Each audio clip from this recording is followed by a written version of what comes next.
Looking for 5-star care for your 4-legged friend? At Dry Pond Animal Hospital and Pet Resort, we treat pets like royalty. Grooming, boarding, expert vet care. Why settle? Visit drypondanimal.com because your pets deserve the best. The following is a paid program and does not necessarily reflect the views of WSIC.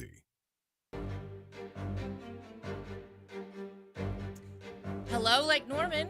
Happy Halloween.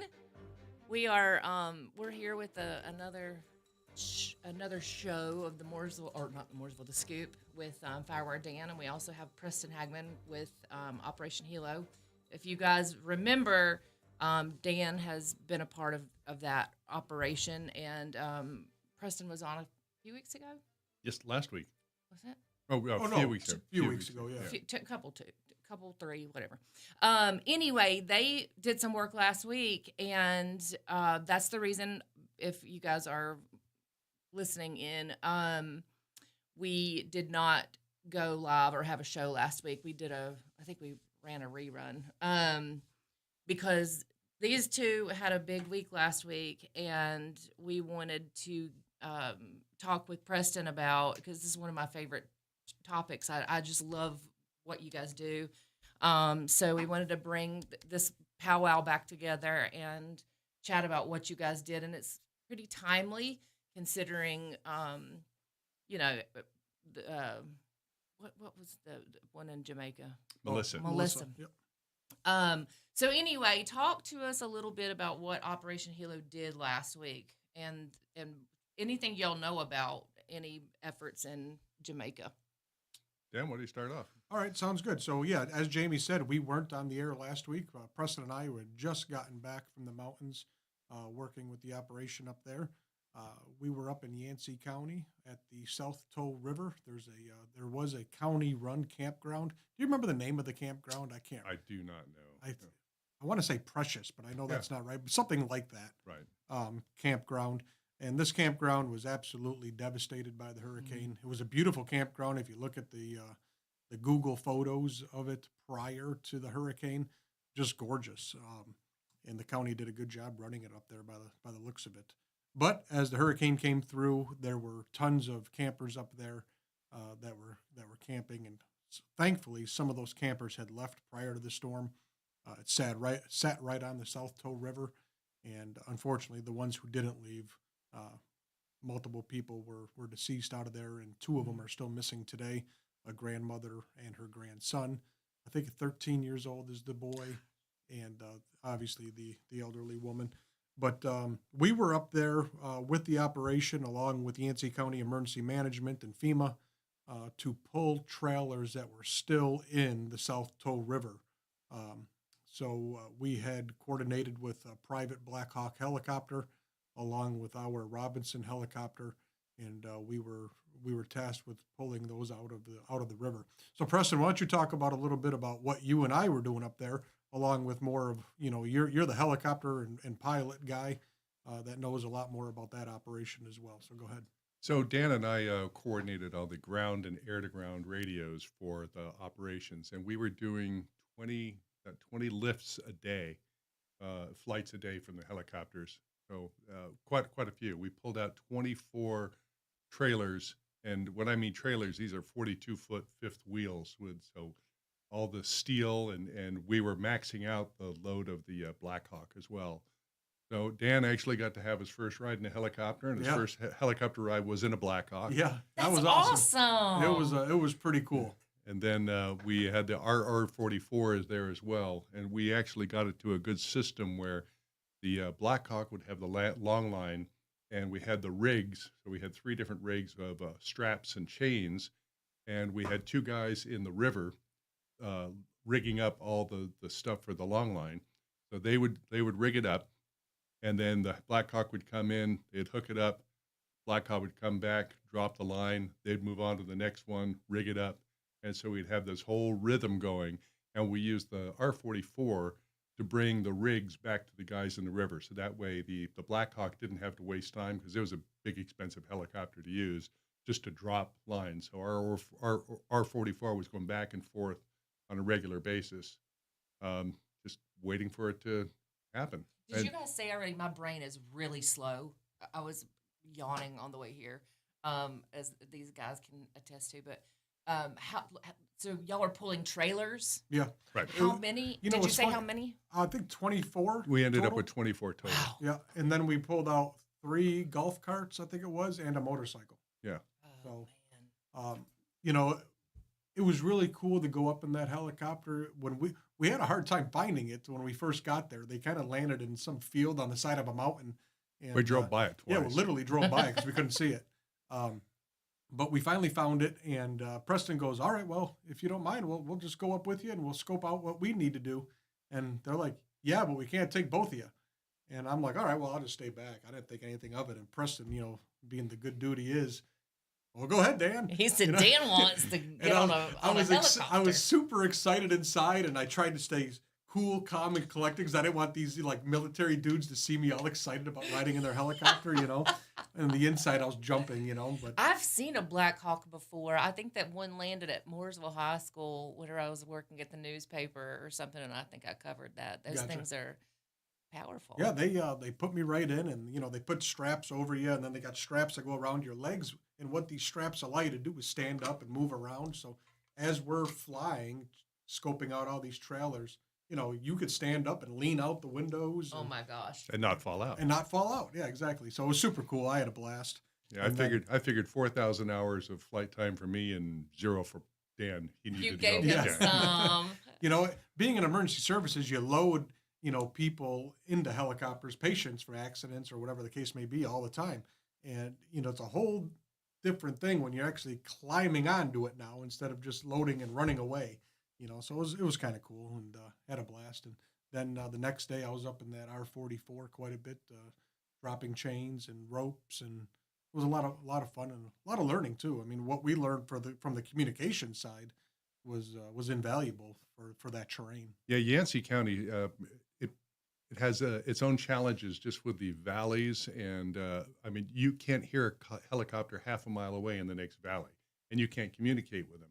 So it's a definite challenge from a communication standpoint. And we got to learn a lot. And what was really nice about this exercise was nobody's life was on the line. We were there. That's what I was clearing. going to ask, like that, because you have to have that mentality, Right. I would presume, when you're doing something like that. And I think that you might have mentioned it, Dan. Like you could find. I mean, The possibility was always there. I mean, we were, you know, the news was up there, WLOS, I think, out of Asheville, you know, and they kind of tried to make this about, you know, trying to find, you know, deceased individuals. And that's not what the mission was. okay. You know, if we happen to find somebody, then obviously the whole mission stops, and Yancey County sheriffs were there, and the sheriff himself was there the entire time. We had So- over 100 people there. Yeah, I mean, it was a Wow. big operation. It was a big operation. And we were communicating with, you know, radios, not only on the air band side, but on the UHF, VHF side. And what we found was Starlink was invaluable up there. I mean, we had Starlink up the entire time. And we have, what, 4 Starlinks, and we had one constantly up. So, but we'll stop there for this particular segment. We will come back with Preston in segment 2. This is Firewire Dan, along with Jamie and Operation HELO Director of Communications, Preston Hagman.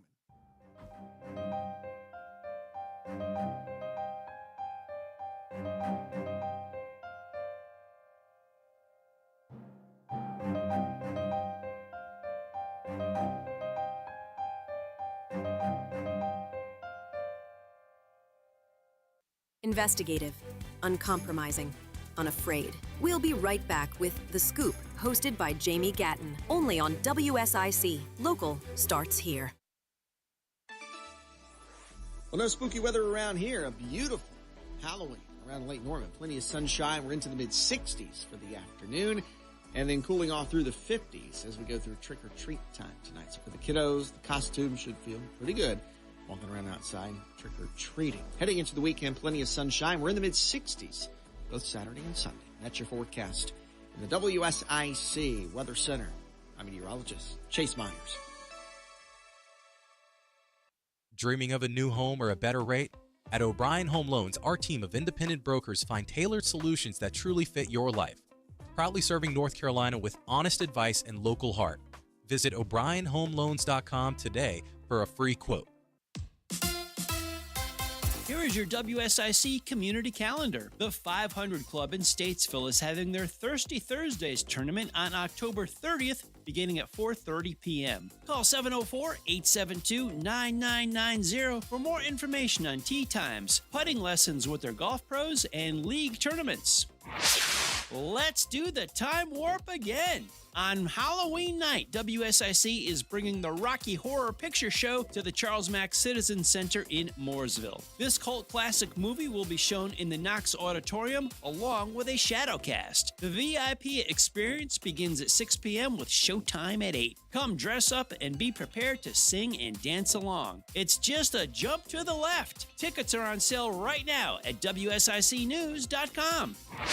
Saturday is the 23rd annual Statesville Pumpkin Festival. Downtown will be packed with mouth-watering food, live music, arts and crafts, a kids zone, pumpkin smashing, painting, and a classic car cruise-in. The festival runs from 10 a.m. to 5 p.m. Go to StatesvillePumpkinFest.com for more details.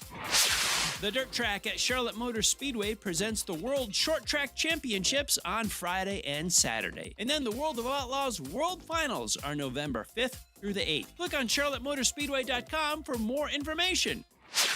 The Renaissance Festival is back Saturdays and Sundays now through November 23rd. A non-stop outdoor family adventure. Huzzah! Tickets available online only at renfestinfo.com while supplies last.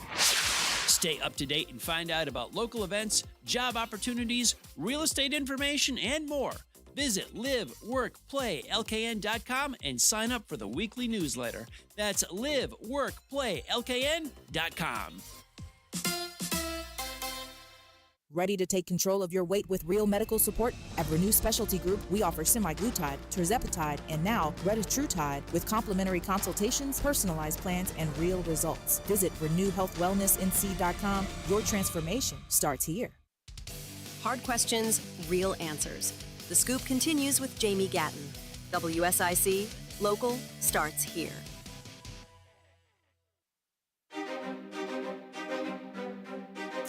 We are back after a short break with Firewire Dan and Preston from Operation HELO. And I think there was something we were talking about during the break. I was listening. I wasn't talking. That you guys wanted to chat about. We learned some good stuff up there. I mean, you know, using VHF, UHF, is a lot of people that might not be listening don't know, is those types of communications are line of sight.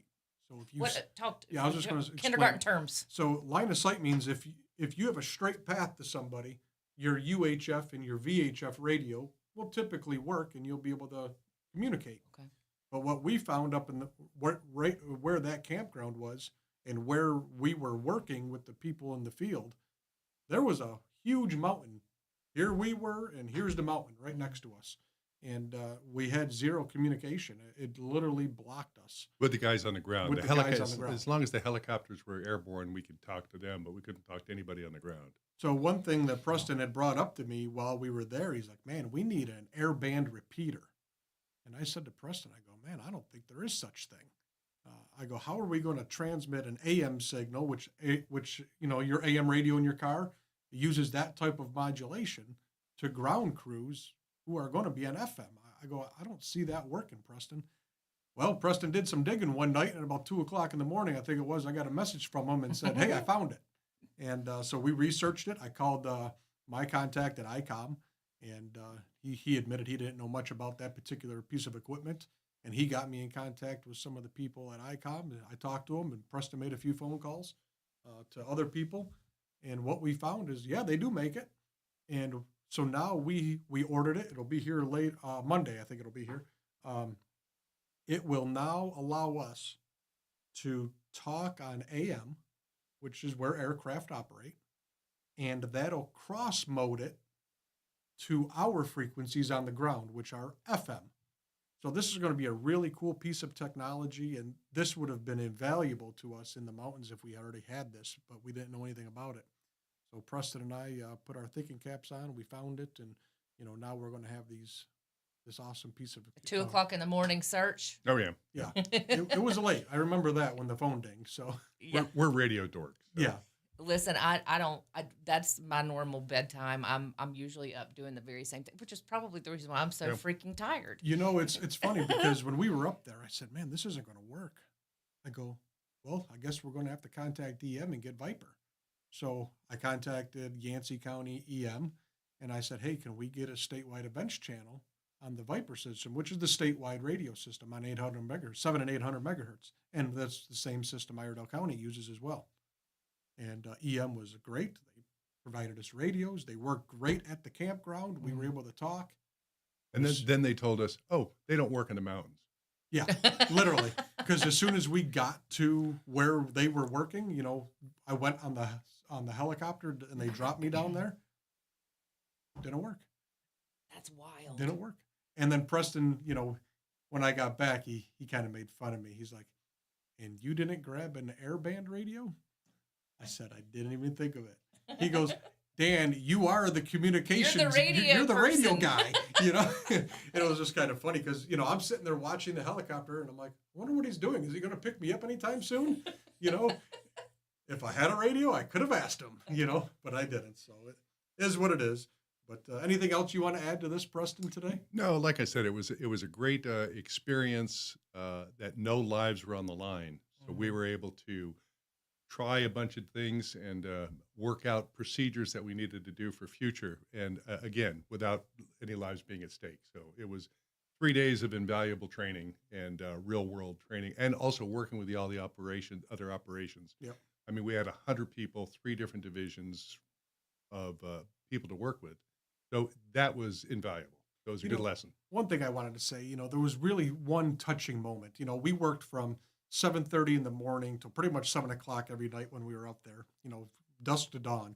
And, you know, every night we went out to dinner, you know, and the operation paid for that. And we walked, the second day we were there, we walked into a restaurant, really nice restaurant up in Burnsville. And a lady came up, you know, we had our operation stuff on, our T-shirts or whatever. And she goes, are you guys the ones working in the river? And we said, you know, Natasha, our lady, said, yeah, that's us. And one of the pilots was there. And she couldn't thank us enough. She goes, we haven't seen anybody up here. This is the first time we've actually seen any work being done in the river. And so we all had a nice meal, and everybody ordered steak, and except me. I was like, I don't want to. I'm the new guy here. What did you order? Spaghetti and meatballs. But it was fantastic. I'll admit that. It was great. But I wanted that steak. I'm not going to lie. But I didn't want to be that guy, you know. And, you know, Natasha pulls out her purse to, you know, pay the bill. It's going to be probably $500 at least. And that lady that were talking to, she paid for that whole meal. Stop it. So that was really nice. I mean, that just shows how much it means to people that we were up there doing what the state hasn't done, you know. So it was kind of cool. So it was a really touching moment, and we all were thankful. And we left a really generous tip. I'm sure. Yeah. So for the waitress. But all right, I think we're going to segue into something else now.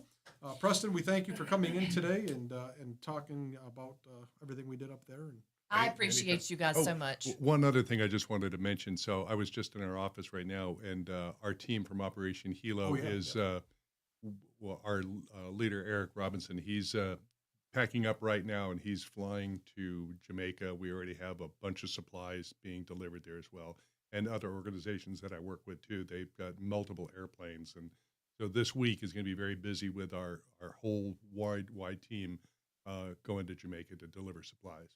That's awesome. Yeah, we got, I think we said a DC-3 going next week, and a couple others, and that's going to be really cool. We're bringing a bunch of Starlinks down. I found out last night, and Preston confirmed today.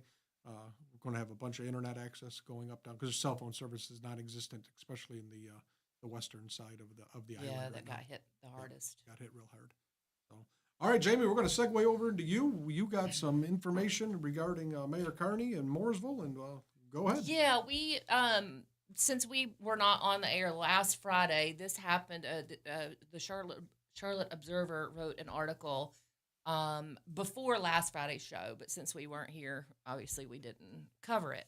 So I'm not going to call it old news by any stretch of the imagination, but I did reach out. So the article was about, correct me if I'm wrong, it was a very lengthy article. It was very long, very, data heavy. But essentially it was talking about money between different people and elected officials, and somehow a road that a developer was supposed to pay, was it 15 million? It was 15 million ended up being paid for by taxpayers instead. And so our mayor's name got dropped in it for a relationship with an LLC or something. Land acquisition, blah, blah. And there's a lot to the story. So I did reach out to the mayor. Before you read what you're going to read, I want to make a point very clear. Yeah, please. The Mooresville mayor, the Statesville mayor, the Troutman mayor, it doesn't matter what mayor or town council you sit on. These people are paid like $1,000 a month. $13,000 I think is the Mooresville's salary. For the mayor. I mean, it's a ridiculous salary, but to what they have to put up with, and why anybody would want to do it is beyond me. That's the question. But before you read, this point has to be made. Chris Carney was a businessman prior to becoming the Mooresville mayor. You can't expect Chris Carney or any other mayor or city councilman to stop running their business when they become mayor. If Mooresville wants their mayor to not have business or do their business when they're in office, then start paying them. Because $13,000 is not a livable wage. Chris Carney is not a rich man where he could just sit there and stop doing what he's doing for the duration of being mayor. So go ahead and get into what you're going to get into now. So he has sent a statement, and I'm gonna read it. It's lengthy. But I was telling Dan, I said, I understand. I mean, if somebody's, mentioning my name, I would like to be able to defend myself. So anyway, the recent Observer article has understandably created confusion about my involvement in a project tied to Central Iowa Council of Governments. I think they just call it COG. Okay. For short. I don't know. Don't know. That's what we're gonna do. And I think folks deserve to hear directly from. Here's the truth. Everything mentioned in that article happened before I was elected.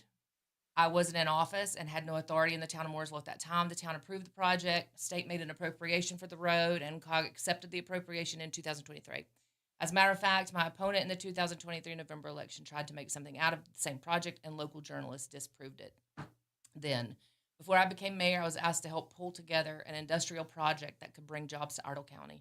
I met with several companies and eventually found one that had everything lined up, solid engineering experience, and a plan that made sense. That was my role. What I didn't know and had no reason to know was that the company's industrial side and housing side were somehow connected. They had different names, and I only ever dealt with the industrial side. To put it simply, it's like Niagara Bottling. They make their own brand of water and also bottle the Kirkland brand for Costco. I might buy one, you might buy the other, and somebody gets upset. We didn't realize they came from the same place. That's basically what happened here. Later, after I became mayor, our then town manager asked me to go thank COG for supporting a road project. I walked into that meeting expecting to say a quick thank you, and instead it turned into a debate about how the grant was being handled. I was blindsided. When I came back to Mooresville, I told our board exactly that. I didn't know it was going to turn into what it did. The article also brought up political connections and donations. I can't speak for anyone else, but here's what's true for me. Since the day I was elected, I haven't done business in Ardell County. Every penny I've made for being mayor, which is $13,200 a year, has gone directly to the Mooresville Christian Mission. There's a couple of other paragraphs, but we're going to have to cut for now. And we'll be back on The Scoop. We'll finish this conversation later. Investigative, uncompromising, unafraid. We'll be right back with The Scoop, hosted by Jaime Gatton, only on WSIC. Local starts here. Well, no spooky weather around here. A beautiful Halloween around Lake Norman. Plenty of sunshine. We're into the mid-60s for the afternoon. And then cooling off through the 50s as we go through trick-or-treat time tonight. So for the kiddos, the costumes should feel pretty good walking around outside trick-or-treating. Heading into the weekend, plenty of sunshine. We're in the mid-60s, both Saturday and Sunday. That's your forecast in the WSIC Weather Center. I'm meteorologist Chase Myers.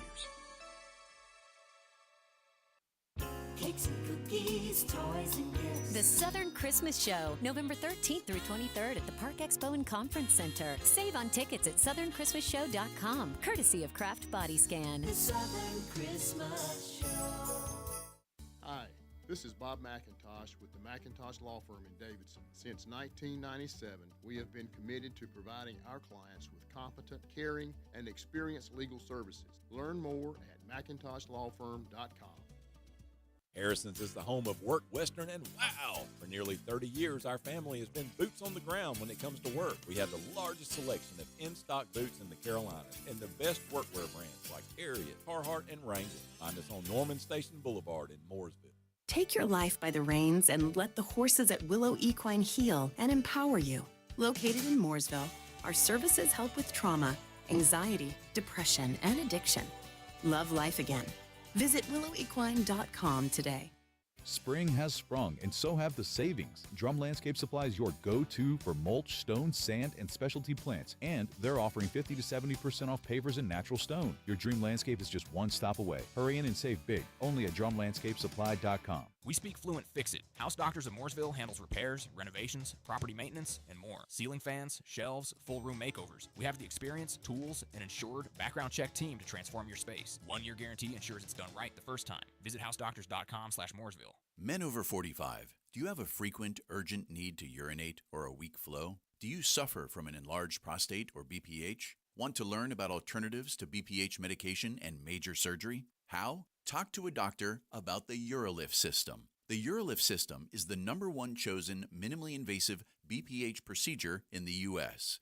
It uses a proven approach to treating enlarged prostate symptoms that lifts and holds the enlarged prostate tissue out of the way, so it no longer blocks the urethra. No heating, cutting, removal, or destruction of prostate tissue is required. Find rapid symptom relief while preserving sexual function. Call 1-800-858-7070. 1-800-858-7070. That's 1-800-858-7070. Most common side effects are temporary and can include discomfort while urinating, urgency, inability to control the urge, pelvic pain, and some blood in the urine. Rare side effects, including bleeding and infection, may lead to a serious outcome and may require intervention. Looking to sell or buy in Huntersville or Lake Norman? Hi, I'm Jeff Snide, owner and managing broker of Blue Oak Realty Group.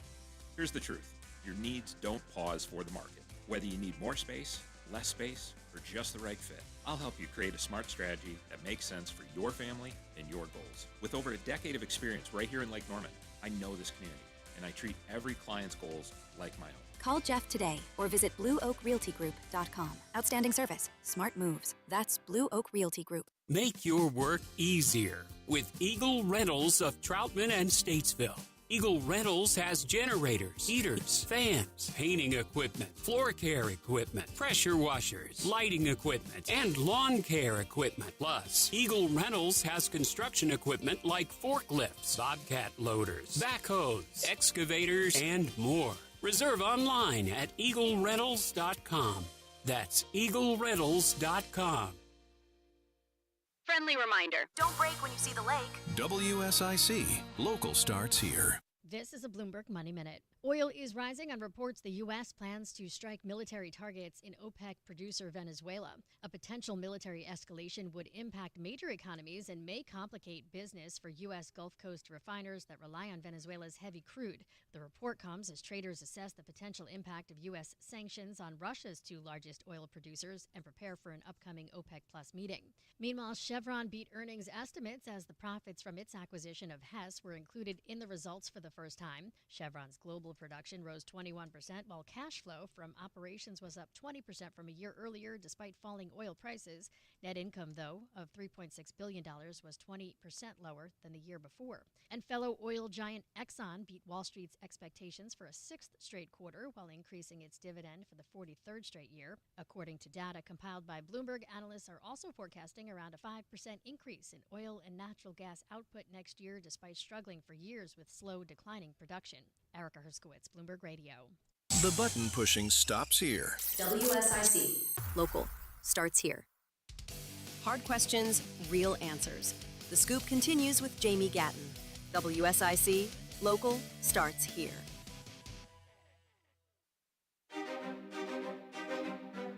Sorry, y'all. I came in a little early. So we finished off the last segment talking about reading this statement, and I don't know if I'm more long-winded or the mayor in this case, but I had to cut quicker than I could finish it. But there's only a couple more sentences, I swear. But I'm going to back up one paragraph.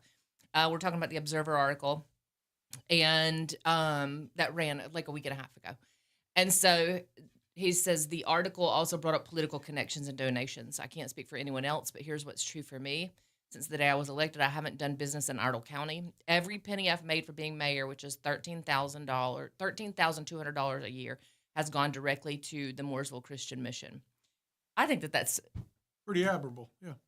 In 2 years as mayor, I've only had to break a tie twice. One of those votes involved David Coble, and that's who he was tied with in this article. And he said, I voted against it. That's not exactly what an inside deal looks like. I know not everyone's going to agree with me all the time. That's okay. But I do want people to know this. I've tried to do what's right, and I've tried to be honest about it. That's all any of us can do. Yeah, a lot of people got to remember all the building that we're seeing, the roads, the apartments, every single thing that the mayor has said, he's pretty much done truth on.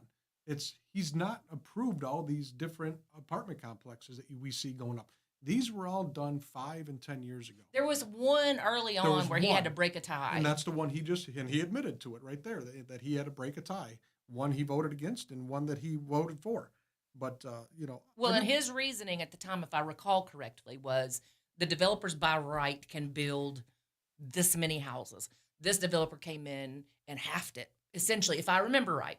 And so it's like lock in on that deal instead of waiting on, somebody else to come in and potentially do it more by right. So, I mean, people got to, social media, we were just talking during the break, is really a double-edged sword.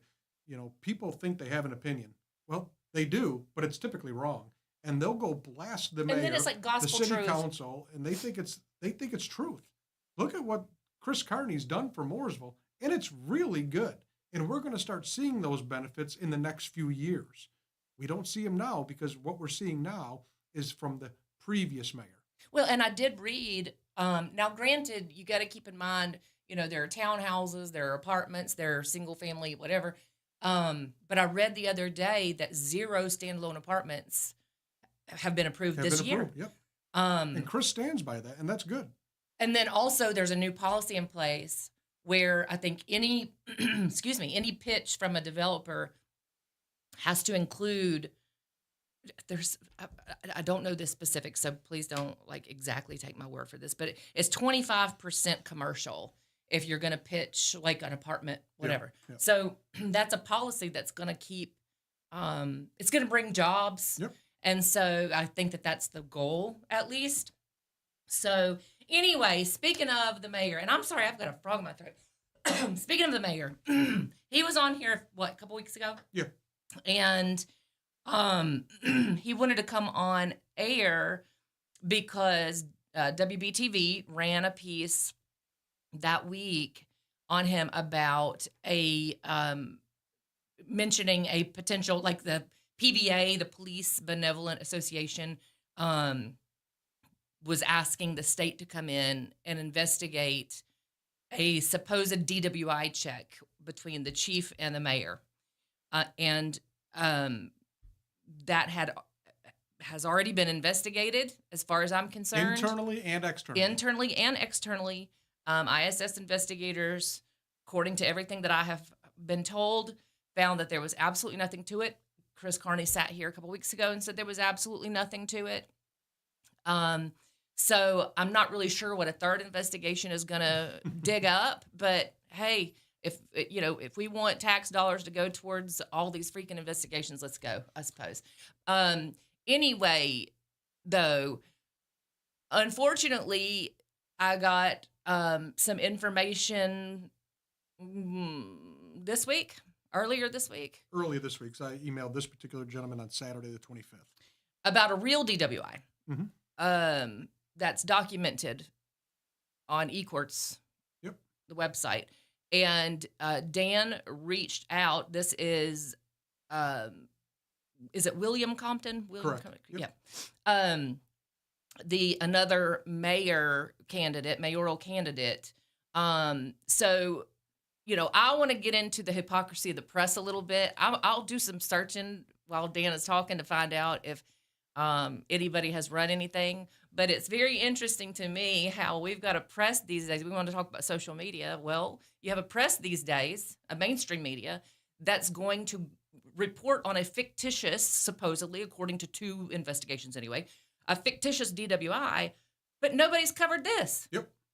So go ahead. Jamie got notified of William Compton. William Compton is a guy running for mayor here in Mooresville, and said, hey, I think he's been arrested for DWI. Can you check into that for us? So you contacted me because of my connections, and, well, we did what we did. We looked into it, and sure enough, back on October 2nd, 2011, Mr. Compton was charged with DWI in the city of Charlotte. So I reached out to Mr., very nice. I wrote him a nice email saying, hey, can you just give us some details on this particular DWI? And then there was another case where the town of Mooresville apparently was going after him for land or something. That was a civil case. I could care less, civil. And it's nothing criminal, and I don't think it's actually public knowledge, even though in the court system it is. I don't feel like talking about it because it's not criminal. But I sent Mr. Compton a nice email to say, hey, can you just give us information? Prior to this, I had received an email from somebody saying that Mr. Compton was talking about Chris Carney and the supposed DWI that had been investigated and debunked. That, hey, yeah, I mean, here we got a mayor, pulled over, got special treatment because he's mayor, and now he's running for mayor again. That doesn't kind of correlate if you have a DWI yourself. Glass houses and stones. Yeah, I mean, yeah. So I just thought it was kind of in poor taste. So I gave Mr. Compton the opportunity to come in today, and I sent him another email, and he said I said, we are doing the show live Friday at 11 a.m. Are you wanting to attend? And he said, his wording to me back was, we'll check schedule. I thought that was kind of funny. What does that mean? I mean, yeah, I will check my schedule. Everything this guy does is typically at night, in the middle of the night. And his wording is very, I don't want to say poor, but maybe he should put it through a grammar or a spell check first, because his emails are kind of funny. The first one I got from him after that very first email I sent him was at 2:22 in the morning, and he goes, #, #, voluntarily dismissal. That was his reply. The next email I received from him, I didn't even reply to that one yet. It was at 2:26 in the morning, so 4 minutes later. He goes, I have #,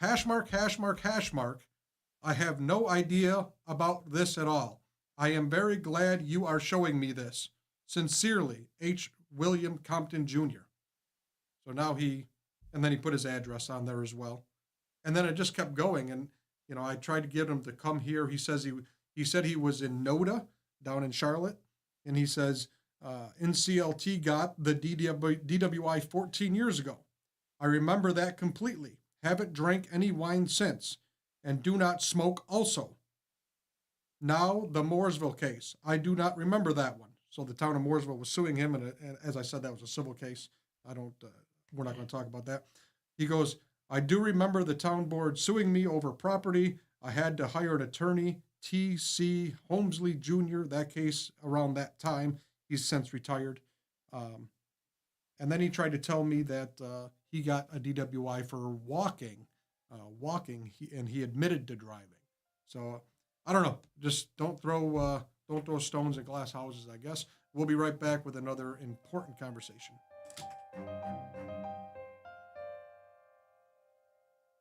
Investigative, uncompromising, unafraid. We'll be right back with The Scoop, hosted by Jaime Gatton, only on WSIC. Local starts here.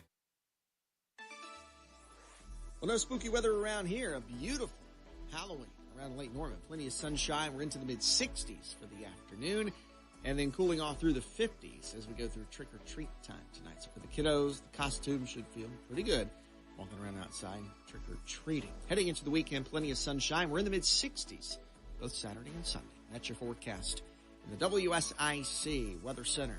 I'm meteorologist Chase Myers.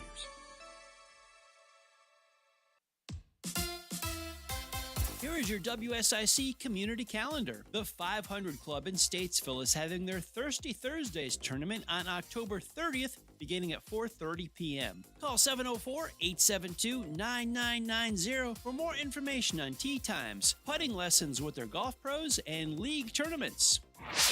Let's do the time warp again. On Halloween night, WSIC is bringing the Rocky Horror Picture Show to the Charles Mack Citizen Center in Mooresville. This cult classic movie will be shown in the Knox Auditorium along with a shadowcast. The VIP experience begins at 6 p.m. with showtime at 8. Come dress up and be prepared to sing and dance along. It's just a jump to the left. Tickets are on sale right now at WSICnews.com. Saturday is the 23rd annual Statesville Pumpkin Festival. Downtown will be packed with mouth-watering food, live music, arts and crafts, a kids zone, pumpkin smashing, painting, and a classic car cruise-in. The festival runs from 10 a.m. to 5 p.m. Go to statesvillepumpkinfest.com for more details. The Dirt Track at Charlotte Motor Speedway presents the World Short Track Championships on Friday and Saturday. And then the World of Outlaws World Finals are November 5th through the 8th. Click on charlottemotorspeedway.com for more information. The Renaissance Festival is back! Saturdays and Sundays now through November 23rd. Tickets available online only at renfestinfo.com. While supplies last, don't miss the Renaissance Festival! Huzzah! Stay up to date and find out about local events, job opportunities, real estate information, and more. Visit liveworkplaylkn.com and sign up for the weekly newsletter. That's liveworkplaylkn.com. Exciting news at Randy Marion Ford Lincoln in Statesville. We have opened a separate used car department. That's right, we have over 300 pre-owned vehicles on Folger Drive. That's right across the interstate from the main lot. I tell you, better to serve you with higher quality, higher quantity, king of price deals on pre-owned vehicle. Come see us today at our new location, 1011 Folger Drive, right across the interstate from the main showroom. You can't miss us. And as always, king of price, king of deals. You can't beat Randy Marion in Statesville. Hard questions, real answers. The Scoop continues with Jaime Gatton. WSIC, local starts here. All right, sounds good. Thank you very much for coming back to us on The Scoop. I'm going to jump right into it because this is going to be a quick packed segment. This will be our last segment. So I found the email that Compton was talking about where he got his DWI. He said, yes, the officer asked if I had driven the Forerunner. I said, yes, sir, I had driven the car. Yes, the officer did what he believed was right to do. He saved lives. So I guess he means he was drunk. And he did the right thing. No keys were in the car. I am glad that you are interested in this matter. I hope you will find time to understand all the local BTV and Charlotte Observer news about Mooresville. And he's trying to make a dig at the current mayor there. But it was funny. On that email, he tagged or he CC'd in a couple different news outlets in Iredell County. And I just did a search and I didn't see that anybody has covered it. Yeah, I mean, so two other news outlets are not covering his DWI, but there's some reason making a big deal out of a fake DWI from Kearney. I just don't get it. So, make it make sense. Yep. So let's move into DWIs for Iredell County. So this is a kind of a hot topic with me. And I've heard from a few other officers in Iredell County. Obviously, I can't give up my sources, so we'll keep this, keep those guys, quiet. But there was a lot of information that was provided to me over the past couple weeks about DWI and radar in Iredell County. As we know, we have a huge problem with traffic, accidents, speeding, reckless driving, guns being pulled on people through Iredell County. Unfortunate. We report on it all the time. There was an accident yesterday, 6490 up in Taylorsville. That was awful. Dead on scene, and it came out that there was drugs and or alcohol involved from Highway Patrol. So, this is a problem. So I started doing some public records requests from all law enforcement in this county. I did not include Highway Patrol. Highway Patrol is their own animal. They're funded by the state. So I wanted to know specifically about the law enforcement agencies in Iredell County. And I had a pretty good idea of some of this only because of my background. I used to work for the sheriff's office, so I know a lot of the DWI, I know a lot of the radar stuff for the sheriff's office, but I haven't been there in 3 years now. So I did the request for the sheriff's office as well, just to get updated information. So let's start with Mooresville, because we're going to put number one where it belongs. Yeah, you were reading me these numbers on the way down. I was like, dang, So, Mooresville. Mooresville PD in 2024, 304 DWI arrests. Y'all stay off the road. Yeah. In Mooresville, So, if you're gonna drink your bourbon, stay off the road. That is, listen, DWI, it's serious. It kills people and hurts people. It does, and you it's know? not even anything to make fun of or laugh about. You're right. It's something you have to enforce, plain and simple. So far, as of August 29th of this year, this is when this request was put in, Mooresville PD under Chief Camper Chani has had 194 arrests for DWI. Wow. Kind of one thing that goes hand in hand with DWI is speeding, So I specifically asked in all these requests, tell me about your radar and what cars have radar, how many people are certified for radar. Mooresville PD, 103 patrol vehicles have radar, okay? 95% of their spare vehicles, meaning, an older vehicle that sits at the shop in case you got to have an oil change, you get put into a spare car. 95% of spare vehicles have radar. Mooresville also has 9 LiDAR units, which is the newest type of digital radar. They have 9 of those units. 4 of them are available for regular patrol officers. The others are with Mooresville PD's traffic unit. Okay, all Mooresville officers, all are required to have a radar certification and be certified in intox and roadside testing, which is called SFSTs. Okay, if you're not certified in radar and you're not certified in SFSTs, It's hard to say. I know, it's a tongue twister. You can't perform these as your duties. You can't turn that radar unit on. You can turn it on, but you can't act on it. Okay? So Mooresville PD is number one. Number two goes to the city of Statesville under Chief Only. Chief Only and I, we don't have the greatest relationship. As a matter of fact, we have no relationship. He refuses to return any of my calls. But I got to give him props where he's due. In 2024, he had 119 arrests for DWI, 70 through September 1st of this year. He has 70, as I just said. 32 officers are assigned to patrol at Statesville PD. I actually thought that would be higher, but 32 are assigned to patrol. 22 officers are certified in radar and LiDAR. Okay? So 32 out of the 32, so that means 10 are not. 22 are certified for the intoxilizer, which is the machine that you go to jail, you breathe. How that works, if you get a DWI, you get a roadside test. Okay? You can deny it, but they're going to pull your license for a year. Automatically. Once you go into the jail, you now blow again in the intoxilizer, and that's the final reading that goes to the court. That's the actual reading that goes to court. Okay? 29 officers are certified in roadside testing, SFSTs. 38 patrol vehicles are equipped with radar. So more patrol vehicles are equipped with radar than what are currently certified. So those officers who aren't certified obviously can't use radar in their car.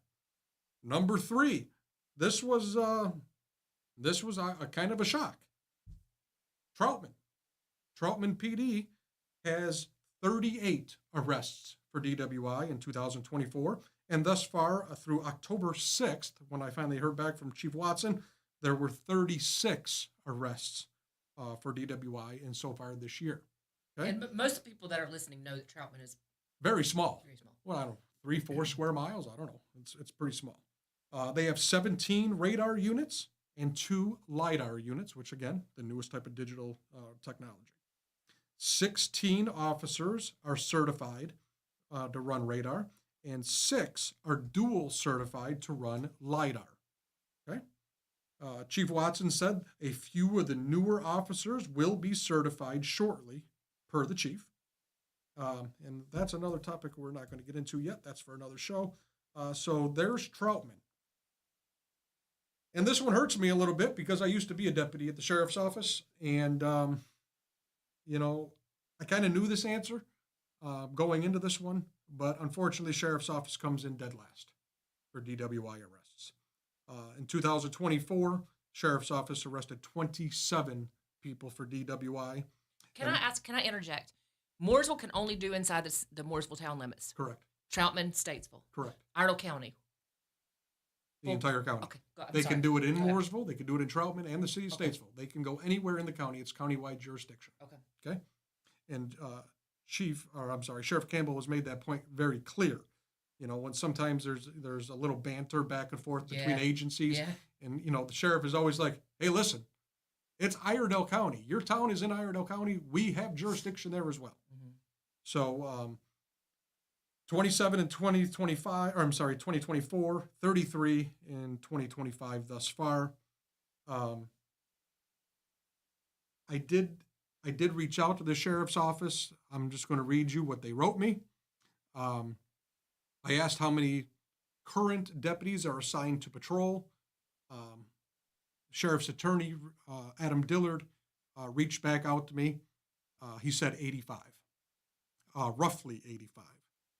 I asked how many officers were certified to run radar.